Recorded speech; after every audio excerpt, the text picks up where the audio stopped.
We all know that wattmeter is an instrument which is used to measure the power in an electrical circuit. It has two coils, one for current and one for potential measurement. Because power is the product of current and voltage, current coils will be connected in series in the circuit and the potential coils will be connected across the loads. As we see here, the wattmeter is connected in a circuit like this. We can use three separate wattmeters to measure power in three individual coils or wires in three-phase circuits. But we can prove that only two wattmeters are sufficient to measure the power accurately. Now, let us look at 2 wattmeter method of measurement of the power. We have a star-connected load here. Z1, Z2 and Z3 are the loads. We'll connect the first wattmeter W1 between the line A and B. The current coil of the wattmeter is connected in series with the line A. The potential coil of the wattmeter is connected between the same line A and the other line B. The second wattmeter W2 is connected in line C. The current coil is connected in series with line C and the potential coil is connected between the line C and the other line B.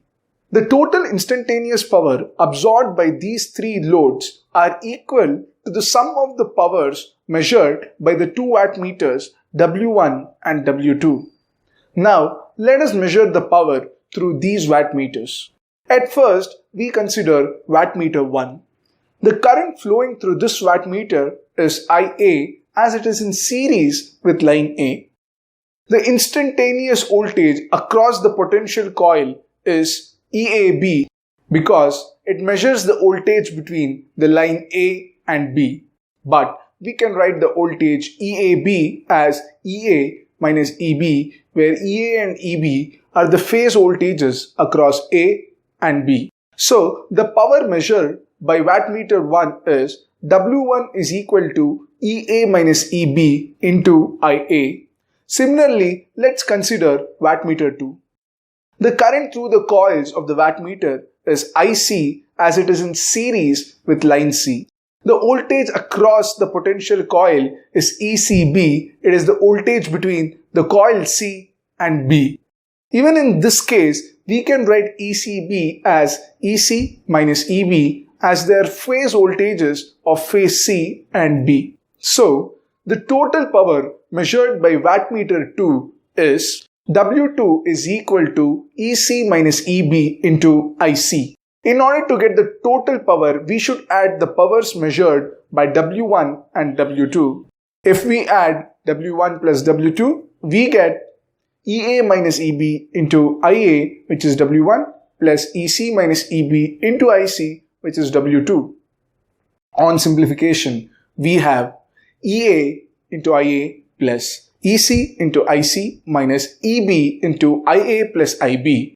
But we all know that IA plus IB plus IC is equal to 0 according to KCL. And when we substitute this in the equation, we get W, the total power, as EAIA plus EBIB plus ECIC.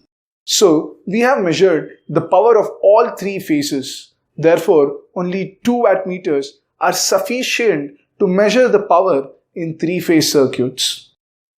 This is all about the measurement of power in three-phase circuits. To sum up, we learned wattmeters have current and potential coils. The total power is the sum of 2 wattmeter powers. And finally, we learned only 2 wattmeters are sufficient to measure the three-phase power. This is the end of module 2, single-phase and three-phase circuits. If you have missed out any topic, go back and relearn and therefore master it. Continue this exciting learning journey by enrolling to our course on 3rd module, Transformers and Domestic Wiring. See you there.